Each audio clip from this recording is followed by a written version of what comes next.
Researchers in Turkey are about to embark on an excavation at the ancient site of Karahan Tepe, and they believe it's much older than Göbekli Tepe, the famous zero point of world history.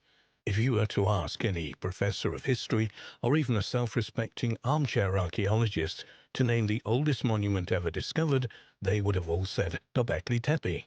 But now, that answer might be Karahan Tepe, and this is creating a lot of excitement in archaeological circles. Karahan Tepe is said to be much older than Göbekli Tepe.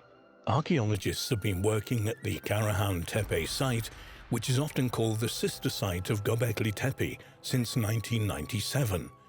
The site is located near Yagmulu and roughly 35 kilometers east of the 12,000-year-old Göbekli Tepe site.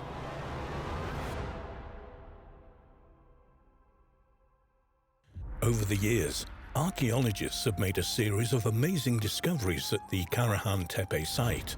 In particular, tons of buried T-shaped obelisks, similar to the ones carved with wild animals at Göbekli Tepe, have led researchers to conclude that Karahan Tepe is much older than its younger sister, Göbekli Tepe. Head of excavations at Karahan Tepe, Dr. Nesmi Karul, said that 12 spots estimated to be in the same period as Göbekli Tepe are now known in the region, one of which is the Karahan Tepe.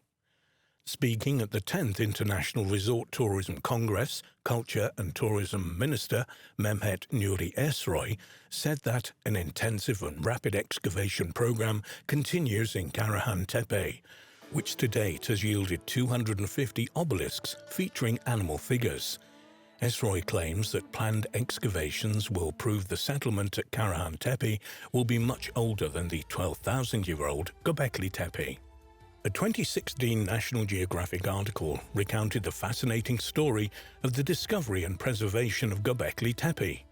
Professor Klaus Schmidt, a German archaeologist who led excavations at the site, argued before he died in 2014 that a vast labor force needed to build the enclosures, and that this construction project pushed people to develop agriculture as a way of providing predictable food and perhaps drink for workers. At the 2015 World Economic Forum in Davos, Switzerland, Turkey's Dogus Group announced that they plan to spend $15 million over the next 20 years in partnership with the National Geographic Society on the Göbekli Tepe site. And Dogus Group chairman Ferit İhsanek said in a press release that the reason so much cash was being spent on Göbekli Tepe was because this prehistoric temple was the zero point in time. Karahan Tepe may well be Göbekli Tepe's older sister. While Göbekli Tepe holds the world record in media headlines and elsewhere as the earliest temple of its type ever discovered, there are several other contenders for this crown in Turkey. According to Jens Nottroff, an archaeologist at the German Archaeological Institute who is working on Göbekli Tepe site, smaller versions of the pillars, symbols and architecture carved into stone at Göbekli Tepe have been found in settlements up to 125 miles away, including Karahan Tepe. Professor Nottroff told National Geographic that Göbekli Tepe probably served the region as a cathedral, and therefore the surrounding sacred sites were like parish churches.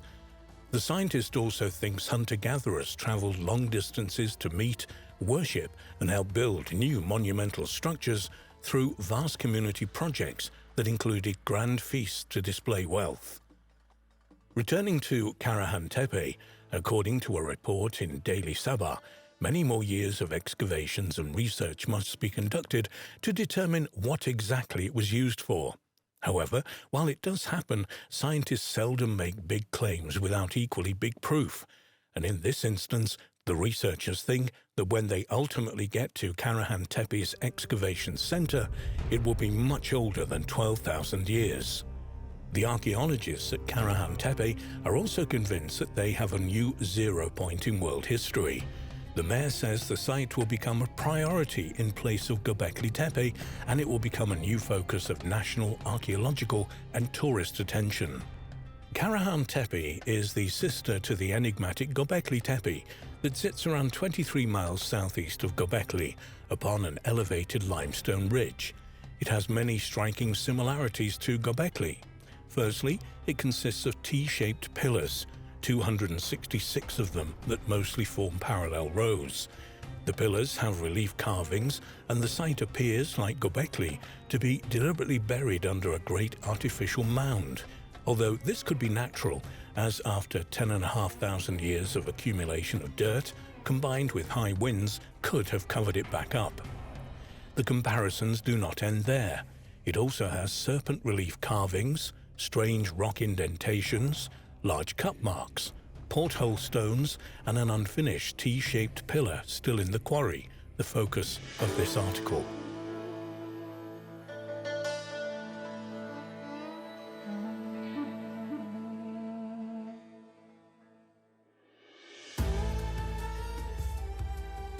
Karahan Tepe was first discovered in 1997 and was surveyed in 2000 and again in 2011. Like Göbekli Tepe, it's located within the boundaries of Sanliurfa, ancient Edessa, the birthplace of Abraham, around 30 miles from the city. It's not an officially recognized tourist site, so they had to plan their trip carefully as it was on private land upon the Tek Mountains. Fortunately, a well-placed, probably modern standing stone marked the entrance to the track that led to the farm that is located behind. When Andrew Collins visited there in 2004, the person who showed him around was warned he would get a beating if they found anyone had visited there. 10 years later, and the owners welcomed the occasional visitor with tea and information. No beatings entailed, just sweet hot beverages and conversation after the morning visit. The dating of the site is impressive, as it's dated to 8,500 BC, contemporary with the now submerged Navali Quarry and the later stages of Göbekli Tepe. There are obvious similarities to these and other sites in the vicinity, but we've heard that there was a quarry on site where an unfinished T-shaped pillar still sits within the bedrock. Kevin Fish diligently searched for it with only one clue, that it was directly to the west of the main enclosure, as mentioned in the 2011 report. Kevin eventually converged at the impressive monolith. It lies on a rock face sloping 30 degrees towards the setting sun. At 18 feet long, it would have probably been the largest monolith at the site. The site is not excavated yet, so this can't be confirmed, and weighs in at around 30 to 40 tons. Its downward angle on the slope on natural exposed rock face may have been why this was a preferred spot to quarry from.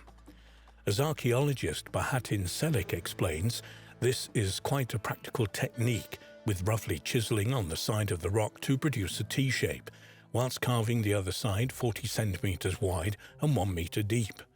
The solid pillar separated from the bedrock with this technique and can easily be removed from the quarry with the help of a slope. Andrew Collins decided to measure it and discovered it was indeed 18 feet, 5.5 meters in length, with a maximum width of 6.6 feet, 2 meters, across its T-shaped head. This is similar in size to the twin monoliths at the center of Göbekli's enclosure, C and D.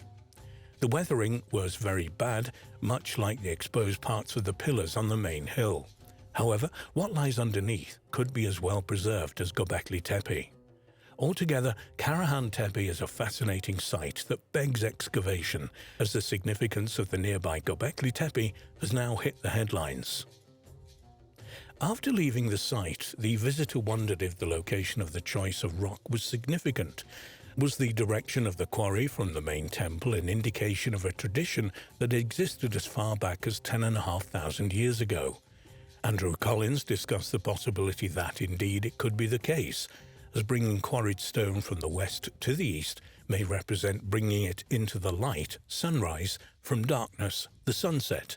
However, the remaining 14-foot pillar still on the eastern slope had further avenues slightly further east of it, so again it showed a possible west to east movement.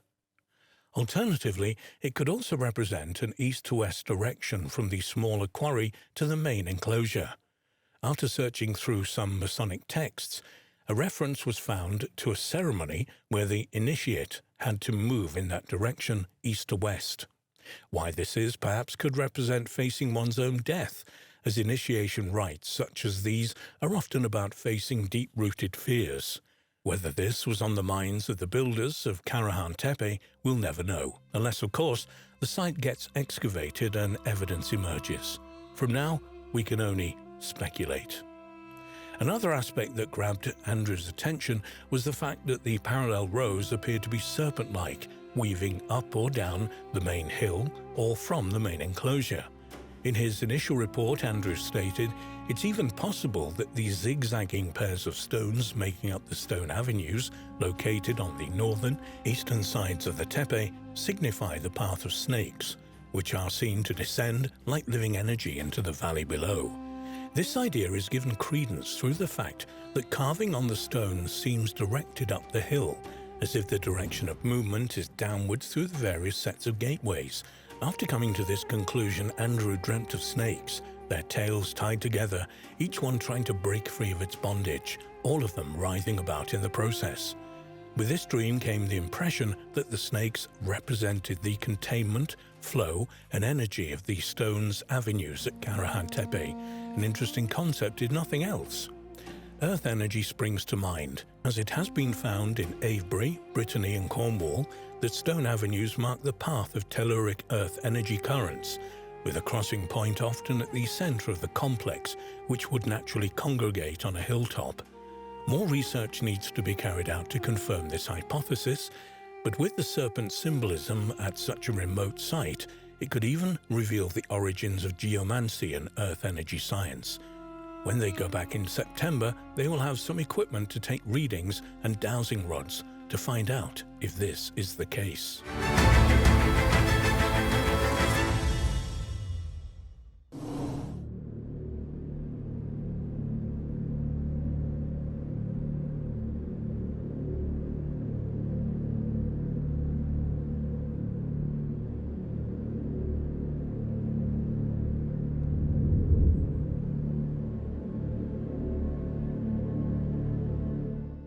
Archaeologists are preparing to launch the third major excavation of an important site on the Jiroft Plain in the Halil River of southeastern Iran.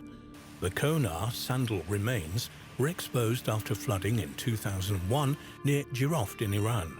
Sheltering by towering, rugged mountains on three sides, this hidden jewel was revealed to be a sprawling Bronze Age urban settlement built by a magnificent kingdom whose existence had been previously excluded from the annals of history.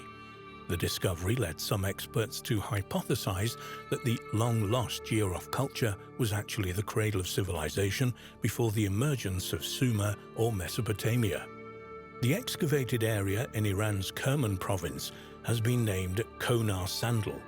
Its central feature is a pair of massive burial mounds separated by a distance of approximately 1 mile, 1.6 kilometers, which have been designated as Konar Sandal A, north, and Konar Sandal B, south. The site is located near Jiroft in southeastern Iran. Beneath Mound A, archaeologists found a stone structure they believed was used for religious purposes. Under Mound B, they found the remains of a 2-story fortified citadel anchored to a base that covered more than 33 acres, 13.5 hectares.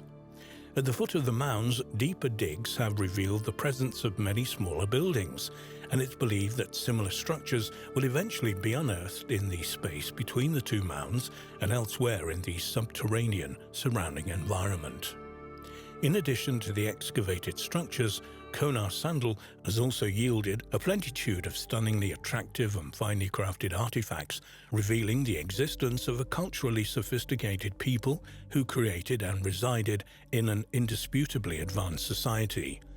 Unlike the first two explorations, which were carried out by international teams, this new excavation will be strictly an Iranian affair, sponsored by the country's Research Institute of Cultural Heritage and Tourism. The demarcation project is aimed to determine the legal boundaries of the prehistorical site, explained the Kerman provincial tourism chief, who referred to the Konar Sandal site as one of the most important Bronze Age cities in Southwest Asia. This is a strong contention, but in fact this assessment may be unduly modest. The first section of the Jiroft Plain site and necropolis was discovered in 2001. Heavy flooding of the Halil River washed away tons of topsoil that had previously covered it, exposing a complex of ancient tombs no one had ever expected to find. Impressive hauls of Bronze Age jewelry, ceramics, tools, drinking cups, board games, and a variety of decorative items inlaid with semi-precious stones were recovered from the unearthed cemetery. Unfortunately, the initial discoverers were looters and antiquities black marketers who stole and sold many valuable artifacts before law enforcement and the military finally arrived to secure the site. After this initial discovery, the first official excavation at Jiroft began in 2003 under the leadership of the Iranian archaeologist Dr. Youssef Majidazeh. It ended in 2007, and he published his team's findings shortly thereafter. Based on radiocarbon dating, the archaeologists concluded that the Jiroft civilization that built the integrated urban complex had reached the peak of its power and prosperity at around the year 2500 BC. However, signs indicated that initial construction on the complex may have begun as long ago as the 5th millennium BC. During this excavation, and during another that was launched in 2014, archaeologists continued to find many valuable and intriguing artifacts inside the mounds and beneath the surrounding landscape. Most notably, they also found 4 tablets inscribed in 2 different languages, one of which was composed entirely of geometrical figures and could not be compared to anything that had been found before. So, just how significant was the discovery of this long-lost, literate kingdom in a bleak, desolate area of Iranian desert? Significant enough to throw the identification of Mesopotamia as the cradle of civilization into question. Jean Perrault, a French archaeologist with previous excavation experience in Iran, was invited to inspect the site and its contents during the earliest stages of the first excavation. When asked to share his impressions, he stated the following: "An area we formerly regarded as resided only by nomads and their cattle was the heart of an incredibly advanced civilization. In this area, people lived with a social hierarchy. These people had an explicit view of the world, which distinguishes them from the Sumerians. Henceforth, we must consider Jiroft as the origin of civilizations and refer to all other civilizations as pre- or post-Jiroft civilization." There may be a bit of hype in this statement, since Sumerian civilization can be traced back at least as far, if not farther, than the Jiroft civilization to the 5th and 6th millenniums BC. But given that Mesopotamia and southern Iran are separated by only 600 miles, 1,000 kilometers, there exists the possibility that the Jiroft civilization shared a common ancestor with the Sumerians, and that perhaps the two split following the chaos, confusion, and destruction caused by the great floods that occurred at the end of the last ice age. At the very least, it's reasonable to assume that the peoples of Mesopotamia would have interacted with their Jiroftian neighbors to the east, perhaps to a significant enough extent that each culture was influencing the development of the other. In fact, many of the artifacts discovered at Konar Sandal are decorated with mythological imagery that seems to link its culture with that of Mesopotamia. The Jiroft civilization specialized in the creation of pottery using a semi-precious mineral known as chlorite, and examples of this pottery containing strikingly similar iconography have been found at various archaeological sites throughout the Middle East and Asia, including sites identified with Bronze Age Mesopotamia.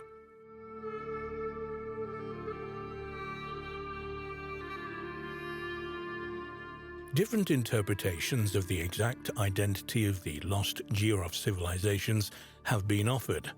Dr. Majid Zida believes that he and his colleagues may have discovered the site of the legendary land of Aratta, a glorious Atlantis-like kingdom from the Bronze Age that mysteriously disappeared from the pages of history in the far distant past. However, knowledge of Aratta comes primarily from Sumerian poems, which has led some to question whether such a place ever existed at all. An alternative theory suggests that the newly discovered Iranian civilization may be the ancient kingdom of Mahashi, which was located in southern Iran and is known to have been involved in conflicts with the Mesopotamian kingdom of Akkad in the 3rd millennium BC. A final answer to the riddle of the giraffe civilization may never be found, but the fact that it existed at all is forcing archaeologists and historians to reassess everything they thought they knew about the primacy and importance of Mesopotamia to world history. Mesopotamia has not been diminished, but going forward it may have to share the title Cradle of Civilization with its cousin from the east.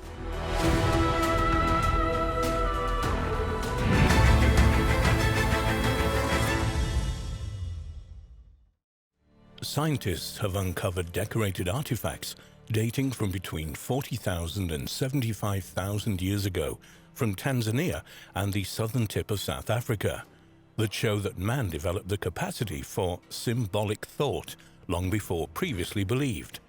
The discovery of these artifacts could present huge problems to conventional thinking about human history. The earliest kind of decoration used by humans was probably ochre, which we know was used over 200,000 years ago in the Middle Stone Age and Middle Paleolithic.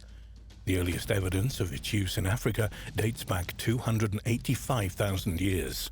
Ochre is an umbrella term for a range of earthy, iron-rich rocks composed of iron oxides or oxyhydroxides such as shales, sandstones, mudstones, and specularite. In Africa, ochre is still used for protection from the sun and against insects such as mosquitoes. It has also been scientifically proven to inhibit the effect of UV radiation and also has many other uses. Fascinatingly, ochre appears in the archaeological record around the same time as anatomically modern humans and became more frequently used from about 100,000 years ago at many Middle Stone Age sites. One of the most often debated questions in the study of early man is, when did the origins of modern human behavior begin? When and where did our common ancestors first begin to behave in ways similar to ourselves? Although it is well known that Homo sapiens were anatomically modern by 200,000 years ago in Africa, there's never been evidence to support the idea that these humans could be capable of modern behavior. But all that changed with the discovery of the Blombos heads on the 24th of April 2004 by a team of scientists led by Dr. Christopher Henshelwood, a South African archaeologist affiliated with the University of Bergen in Norway and the State University of New York at Stony Brook. The discovery was made at Blombos Cave on the shore of the Indian Ocean 200 miles east of Cape Town. Archaeologists now believe that due to these and other findings, most ancient symbolic traditions in Africa date back at least 100,000 years. Years after these amazing discoveries, new discoveries relating to early Homo sapiens' cognitive abilities are still challenging mainstream views. The archaeological site at Blombos Cave contains Middle Stone Age archaeological deposits, including hearths, bone, stone, marine shells and sand in discrete layers dated to between 100,000 and 72,000 years ago. This is seen by many researchers as probably the most important period in the early development of modern human behavior. Published results from Blombos Cave indicate that some aspects of modern behavior evolved during the early-late Pleistocene after 100,000 years ago in Africa. Excavations at the cave match recent and older findings from a number of African Middle Stone Age sites that date to this time period. The discoveries at the cave show that people apparently had the intention to make a statement about themselves with jewelry about 30,000 years earlier than any previously identified personal ornaments used by our human ancestors. This was the conclusion of the archaeologists who discovered a collection of tiny shells pierced with holes, as if they had been prepared for stringing as primitive beads. The 41 pea-sized shell beads were uncovered in groups arranged by sizes and shade, each cluster probably representing a single piece of jewelry. According to researchers, the strings of bead represent the oldest, well-dated examples of people making and wearing jewelry. This can be interpreted as further evidence that these people possessed a language capable of sharing the symbolic meanings of these objects. 2 years before the discovery of the beads, Dr. Henselwood reported the discovery of other evidence of possibly complex symbolic thinking by the inhabitants of Blombos Cave, including abstract engravings and finely worked bone tools and weapon points. The shell beads of Blombos Cave were from a small snail-like mollusk, which must have been brought by the group from rivers more than 10 miles away. All the recovered shells from Blombos Cave were carefully pierced around 75,000 years ago using a bone tool to create a keyhole perforation. These were then strung and worn as a personal ornament. Archaeologists discovered signs of repeated rubbing on the beads, a sign that they had been rubbed against one another and against the cord, resulting in discrete use-wear surfaces on each bead. Such patterns of wear are not present on the shells in their natural environment.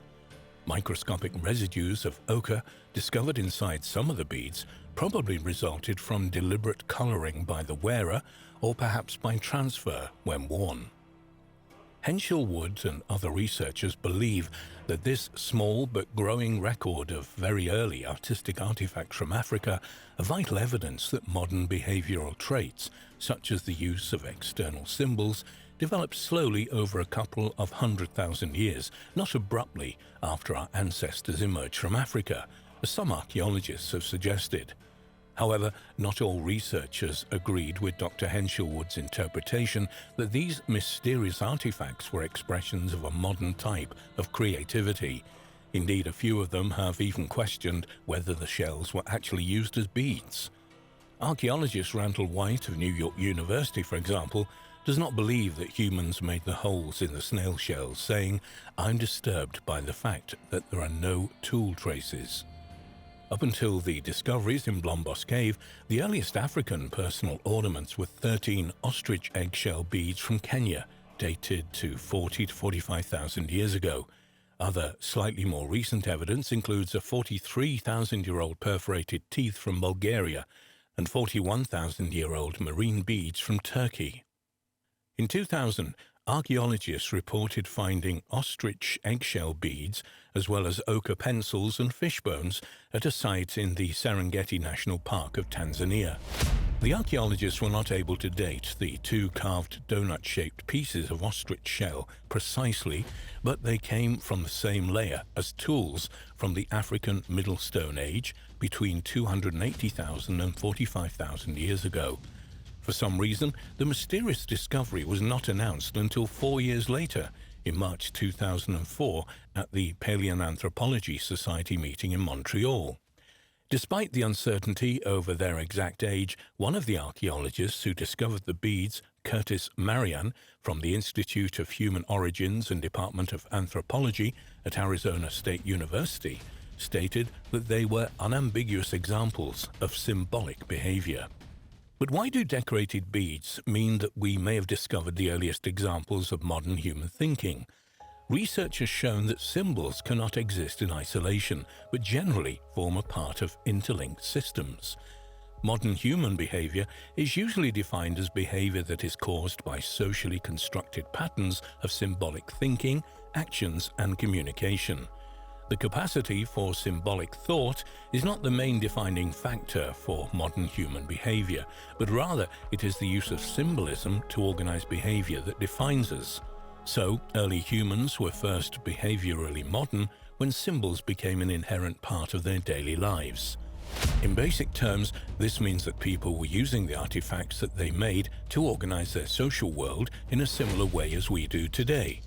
Within each group of people, such as those at the Blombos Caves, artifacts may have had meanings that could be understood only by members of that group. A good example is the design of the bead necklace discovered in the cave, which may have carried a significant meaning that was not understood by people outside the group.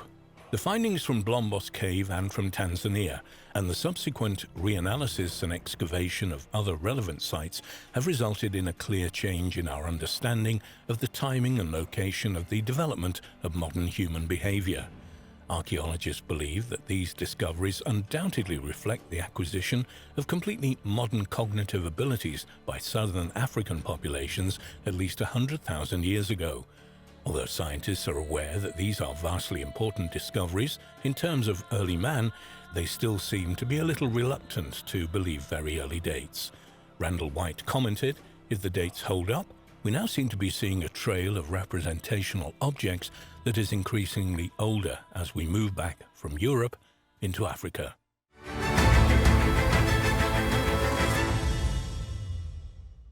A mysterious small clay figurine of a human found in 1889 at Nampa, Idaho, has remained a controversial artifact since its discovery. As the figurine was found at a depth of 300 feet in a geological stratum that dates to around 2 million years ago, some researchers believe the culture that created it must have flourished at the same period. But according to conventional chronology, this is simply not possible. In 1887, 5 gentlemen, James A. Pinney, Nathan Falk, Joseph Perrault, John Bernard, and M.A. Kurtz, formed a company to locate artesian water at the new town of Nampa, southwest Idaho. By July of 1889, their sand pump had reached a depth of over 300 feet. According to Mr. Kurtz, he was at the sand pump checking the contents coming out when, in his own words, he had the clay image in his hand and supposed it was a twig. "I dipped it into a barrel of water standing near, washed it off and saw at once what it was. The tiny baked clay artifact was about 1.5 inches long in the shape of a human."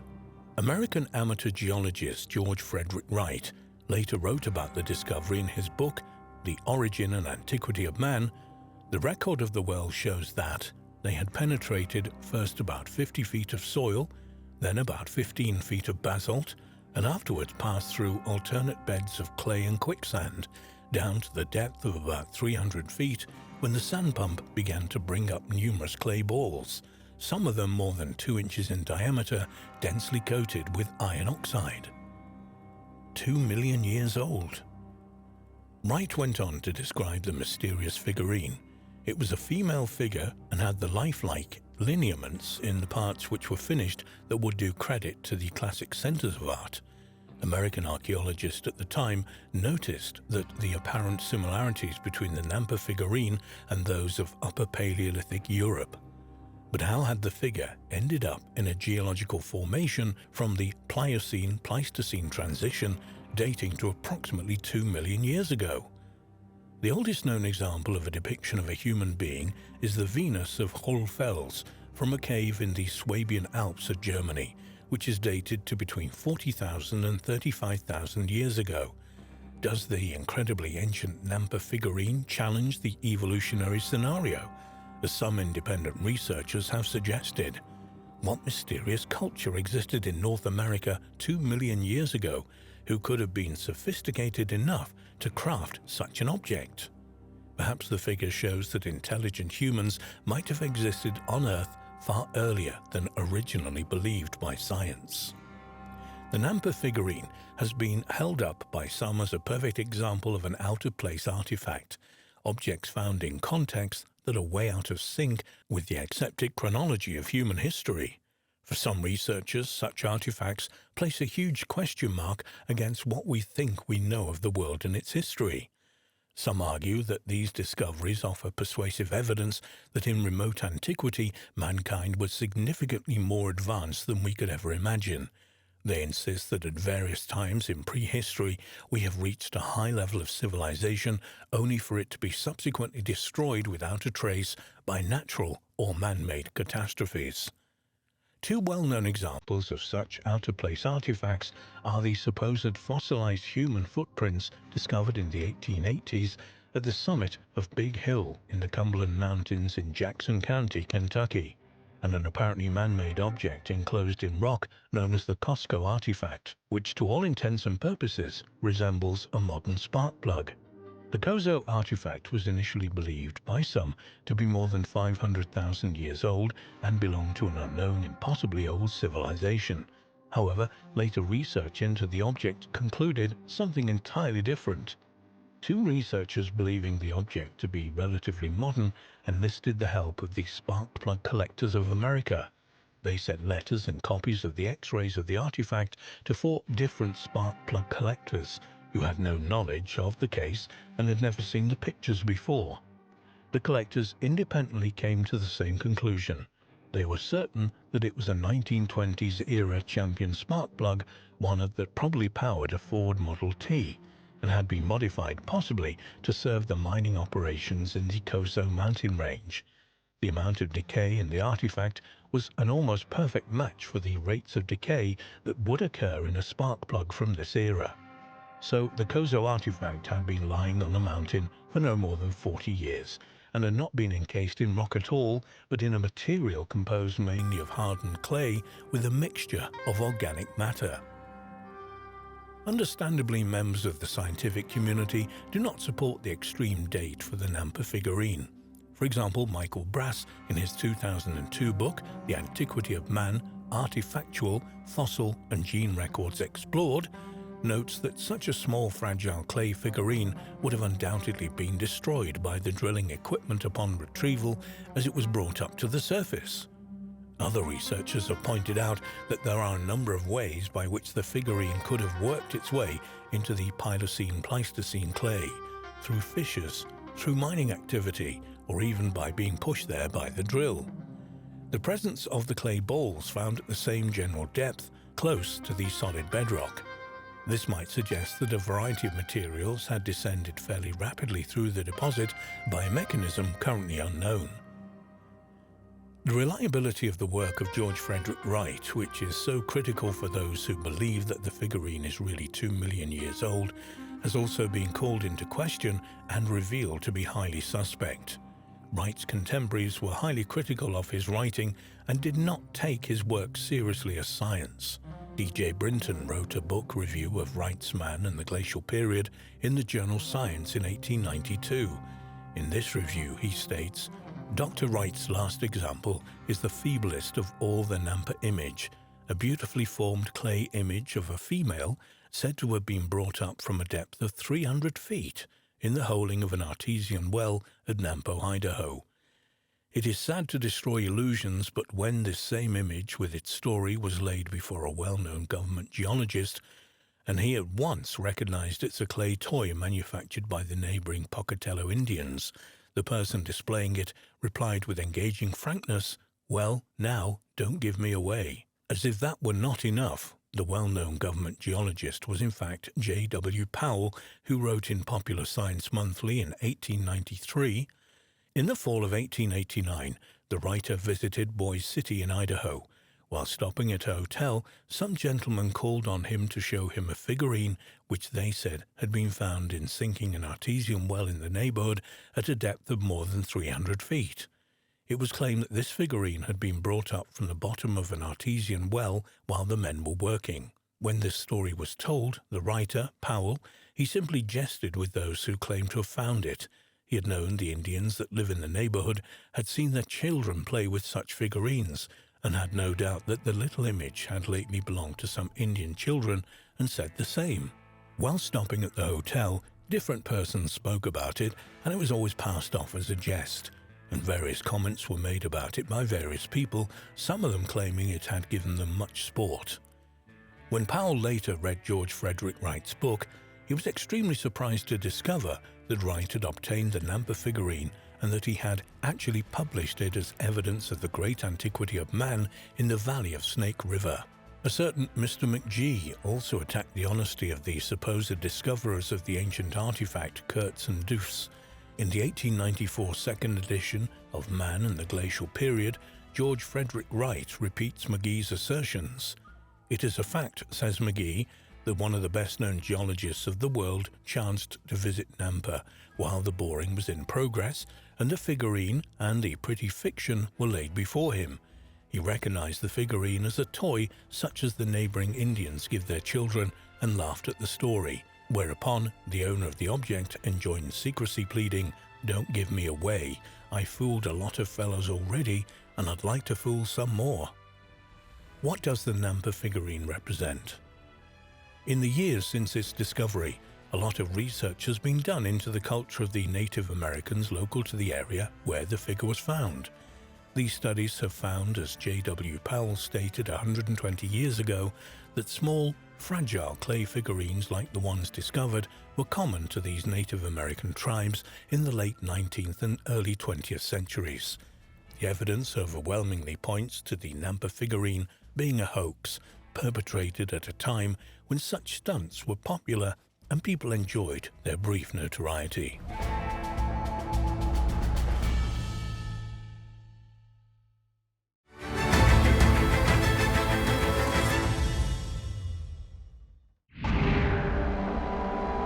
A drawing recently discovered on the wall of a cave in the west of France appears to be the oldest known portrait of a human face. The portrait was drawn with calcium carbonate and used the bumps in the wall to give form to the face. The cave drawing was found alongside a human body and represents the only second time in history that a human body from the Upper Paleolithic period had been found placed in a cave with decorations. It's unclear if the portrait has any connection with the mysterious Venus figurines, small statuettes of female figures found throughout Europe and some parts of Asia, some of which date back 40,000 years. In 2006, it was announced that archaeologists had discovered the earliest known depiction of a human face in the Villeneuve cave system near Bordeaux in western France. The image, which had originally been discovered by a local pensioner, Gérard Jody, was only made public after 6 months of scientific testing and examination by French scientists and archaeologists that dated the drawings to 27,000 years ago, which makes the Villeneuve Grotto one of the oldest sites of rock art in the world. The face is drawn with black calcium carbonate on an already face-shaped rocky mass. 2 pieces of calcite that split are used to form the hair, with 2 black horizontal strokes depicting the eyes. A vertical stroke forms the nose and another horizontal stroke the mouth. The cave also featured other wall decorations, including a negative imprint of a right hand surrounded in black on a wall made by blowing color onto the area once the hand had been placed there, according to experts. Also found inside the same cave was a skeleton of a young man placed on the ground. 2 rib bones from the skeleton were analyzed at a laboratory in Miami, Florida, and dated the skeleton to 27,000 years ago. 5 skeletons of young hyenas were found in nearby parts of the cave system. Just a few months after the world found out about the Villeneuve Grotto find, controversy arose about the claim that it was the oldest representation of a human face. Australian rock art experts questioned the claim, pointing to the wealth of engravings and paintings of man made by early Aborigines. Professor Mike Morwood of the University of New England said, "Some of the earliest rock painting traditions in the Palbara, the Kimberley, and Arnhem Land date back over 30,000 years ago and include depictions of human figures as well as animals. So while the Villeneuve cave painting is a very significant finding and may be the oldest portrait known in Western Europe, it certainly is not the oldest such artwork in the world." Archaeologist Josephine MacDonald of the University of Western Australia is the author of an academic work entitled Archaic Faces to Headdresses: The Changing Role of Rock Art Across the Arid Zone.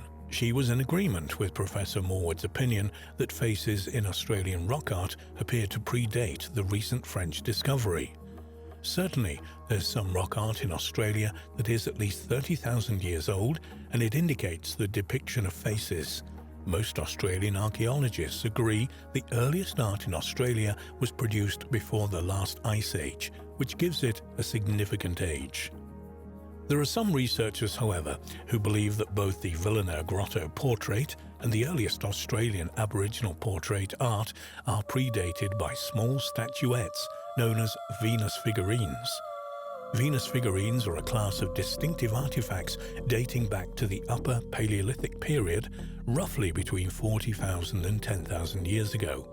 Early 20th century prehistorians, believing that the figurines depicted an ancient model of beauty, named the objects Venus figurines, in references to the Roman goddess of beauty. The figurines were fashioned mainly in the form of stylized representations of females with large breasts and buttocks, and are found over a vast area of Europe and parts of Western Asia. The most famous of these Venus figurines, and until the discovery of the Villeneuve Grotto portrait, is the Venus of Willendorf, found near the town of Willendorf, Austria. The most notable and common type of Venus figurines are small three-dimensional sculptures of voluptuous women, ranging in height from 1.2 inches to more than 15 inches, and carved from a wide range of materials, including serpentine, schist, limestone, steatite, fired clay, ivory, bone, and antler. There are also carved plaques showing similar representations and figurines that apparently show young females. The sizes and proportions of the Venus figurines vary, though the majority follow certain artistic conventions: large breasts and stomach, wide hips and swollen thighs, all probably intended to depict pregnancy. Facial features are usually absent, as are arms, hands and feet, and the heads are relatively small. A few examples have what appears to be braided hair, such as the Venus of Bras-as-Puy and the Venus of Willendorf, and others have been discovered with traces of red ochre on them. Venus figurines were manufactured over a vast period of time, from around 40,000 years ago and up to around 13,000 years ago. The figurines have been discovered from the French Pyrenees to the Siberian plains, mostly from cave and rock shelter sites. Recently, however, a remarkable carved ivory Venus figurine was discovered in Hohlfels cave in southwestern Germany, which is thought to be the oldest sculpture of a human figure ever found. In fact, it is the oldest undisputed example of Upper Paleolithic art and figurative prehistoric art in general. The 2.4 inches tall figurines date to between 35,000 and 40,000 years ago, belonging to the early Aurignacian, at the very beginning of the Upper Paleolithic, which is associated with the assumed earliest presence of Homo sapiens in Europe. The sculpture was fashioned without a head, like some other examples of Venus figurines, but it does have a carved ring where the head should be, suggesting that it was worn as a pendant. In the opinion of Professor Conard, the various incised lines and markings that cover much of the surface of the figure may represent clothing.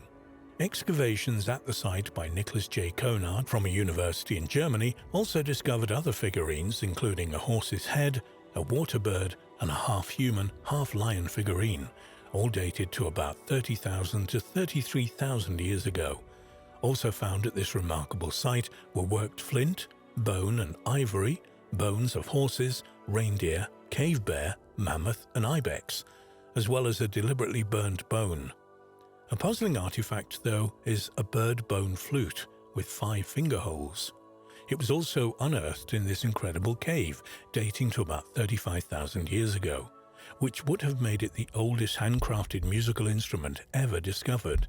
However, subsequent examination of the artifact has persuaded scientists that it is in fact the earliest known instrument for making rope. One intriguing possibility which has been put forward is that the Neanderthals, rather than anatomically modern humans, Homo sapiens, crafted the artifacts at the Hohlfels site. However, although Neanderthals were still living in Europe about 30,000 to 35,000 years ago and are known to have frequented the Hohlfels cave, the archaeological layers in which the Venus figurine and other carvings were found is characteristic of modern humans rather than Neanderthals. A wide variety of interpretations regarding what Venus figurines were meant to represent exist. These explanations range from children's educational material to representations of fertility goddesses. The extreme accumulation of fat around the buttocks depicted on many of the figurines has led some researchers, such as French archaeologist Edouard Piet, to suggest that the figurines are actual physical representations of members of the Ice Age hunting tribes who made them. However, the fact that many Venus figurines depict females who do not possess such a feature would suggest that this theory is at best unproven. A few decades ago, the most popular theory to explain these strange figurines was that they were representations of a worldwide mother goddess cult. The belief, put forward by archaeologist Marija Gimbutas, among others, that Stone Age people worship the Earth Mother as a universal deity, has been largely discredited now, though it still has some adherents. In Paleolithic, pre-agricultural hunter-gatherer societies who lived in harsh Ice Age environments where the population did not have quick or easy access to a food supply, the Venus figurines may have suggested a desire for abundancy and security. Though not all examples were rotund or had exaggerated feminine features. The fact that Venus figurines are found over such a wide geographical area indicates that there was a shared understanding among the Paleolithic hunter-gatherer tribes of Europe and Western Asia of a particular aspect of womanhood or a certain type of woman. However, like the vast majority of examples of prehistoric art, we can only guess at the cultural meaning and significance of the Venus figurines to our remote Ice Age ancestors.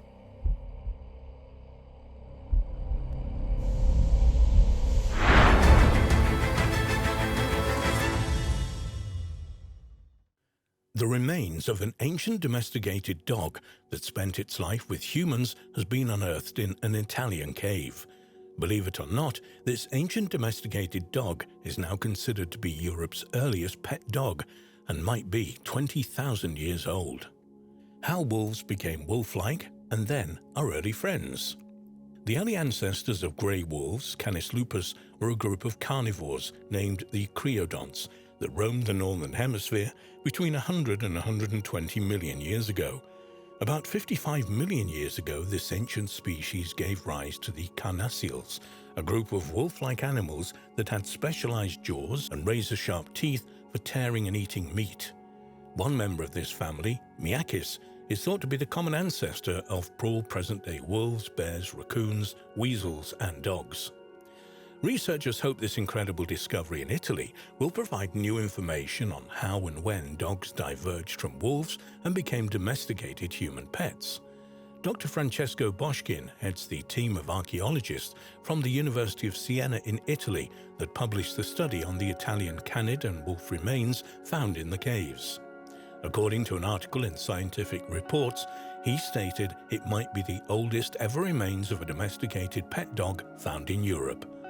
The animal remains are expected to be somewhere between 14 and 20,000 years old. This was the time when humans and canines first began a mutually beneficial relationship that eventually made our dogs our best friends. Solving the hows and whys of early canine domestication. For millions of years, humans and wild wolves shared the same hunting landscapes. While it's unknown exactly when domesticated dogs, Canis familiaris, evolved from the grey wolves, we do have some important scientific clues. A 2009 study published in the Molecular Biology and Evolution journal cites an analysis of ancient dog mitochondrial DNA that suggests they evolved alongside wolves over 100,000 years ago. Thus, many experts believe canines began scavenging due to a lack of food and that humans slowly developed a bond with these animals that also acted as an early warning if larger creatures approached a campsite or entered a cave. Some scientists believe wolves and early humans hunted together, and this is how the relationship was formed. The latest study by Dr. Boschin and his team focused on bone fragments from ancient canines and wolves found at two Paleolithic caves in southern Italy, the Paglici Cave and the Romanelli Cave. These ancient animals, according to the research, are the first dogs to live alongside humans as a pet. Furthermore, according to an article in the Daily Mail, the ancient canine-human connection offers a definitive answer to the long-standing question of how and when dogs first became pets. Anyone who has a dog or has experienced losing one knows the depth of uniqueness of that special bond. But why and when in the history of our planet did this love affair between humans and dogs begin? Discover the history of dogs and human interaction. The earliest known ancestors of grey wolves, a major figure in the history of dogs, are called creodonts. They roamed the northern hemisphere between 100 and 120 million years ago. By 55 million years ago, these pack-hunting carnivores gave rise to the carnassials, wolf-like animals that had jaws for tearing and devouring meat. One member of this family, known as Miakis, existed between 60 and 55 million years ago and is thought by mainstream scientists to be the common ancestor of all present-day wolves, dogs, bears, and raccoons. About 45 million years ago, up to around 2 million years ago, a massive species known as bear dogs roamed across North America, Europe, Africa and Asia, sharing hunting plains with Canis lupus, one of the closest relatives to the modern grey wolf. Around 25 million years ago, a species called Cynodictys split in two evolutionary branches, resulting in African hunting dogs and Eurasian wolves and dogs. At this time in North America, the clans were dominated by the fearsome Tomarctus, equipped with razor-sharp claws, a powerful biting jaw, and a long tail for balance while hunting and fighting. Up until 2010, most experts believe domestication occurred about 14,000 years ago, but studies of dog mitochondrial DNA strongly suggest they evolved alongside each other 100,000 years ago. Supporting this new paradigm, in 2009, several ritually buried dog skulls were discovered in a cave in the Czech Republic, which dated to 30,000 BC. Furthermore, in 2011, a Paleolithic dog skeleton dated to 30,000 BC was found biting a large mammoth bone, and its brain had been carefully removed sometime after death, suggesting it held ritual significance. Another dog skull dated to 31,000 BC was found buried with a human body in a cave in Siberia, not only telling archaeologists that the man had domesticated hunting dogs, but they had played an important role within his supernatural belief system. The relationship between humans and dogs was cemented at the dawn of farming, when people realized just how quickly a wolf could be domesticated with starch. Having sharp teeth, strong jaws, and speed, semi-tamed wolves were used to protect small hunting stations, and in return were rewarded with companionship, protection, shelter, and a reliable food source. By 6000 BC, dogs were being trained as effective farming tools and weapons used at times of intertribal fighting, and these inherent ancient skills are still evident today in different dog breeds, for example guard dogs, police dogs, military dogs, sheepdogs, and rat catchers. The rise of organized religions led to the ritualization of dogs, and they were generally associated with the human soul's journey in the afterlife. Canine deities were worshipped in ancient China, Egypt, and South America, where they were carved into statues and temples and featured centrally in mythologies and legends. Evidence of the ritualization of dogs was found in the skeleton of a male husky-like dog that lived 7,000 years ago in Siberia that had worked alongside humans throughout his lifetime, ate human food, and was ritually buried as though it were a human. What is more, a wild wolf was ritualistically buried nearby, perhaps once perceived as protecting human souls on their journey through the afterlife. Around 2000 BC, the Iron Age saw Romans, Egyptians, Greeks, and Britons increasingly using dogs in warfare, blood sports, and violent entertainment. Larger breeds such as the Mastiff and Wolfhound were found to be effective in war, and the ancient Roman history Strabo reported in 38 AD of large British dogs which were bred in their homeland of Britannia to hunt dangerous game as war dogs. In 43 AD, at the Roman conquest of Britain, a procurer called Syneggi was recorded as selecting dogs for exporting to Rome to either compete in the amphitheatre or to join the Roman army as war dogs. He mentioned a wide-mouthed giant dog that surpassed the Roman Molossus dog. What does the future have in store for dogs and us? Today, like in so many aspects of life, dogs have become extremely polarized, and we have specially trained medical dogs that detect cancers and smell when diabetic patients are suffering hypoglycemia, low blood sugars.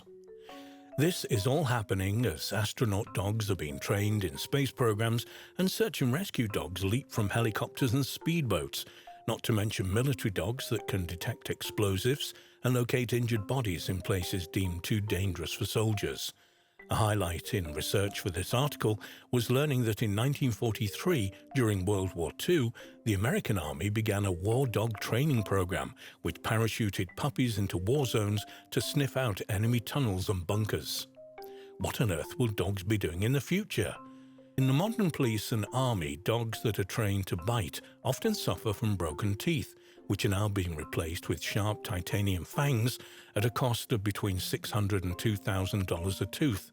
Is this the beginning of a new evolutionary path for canines?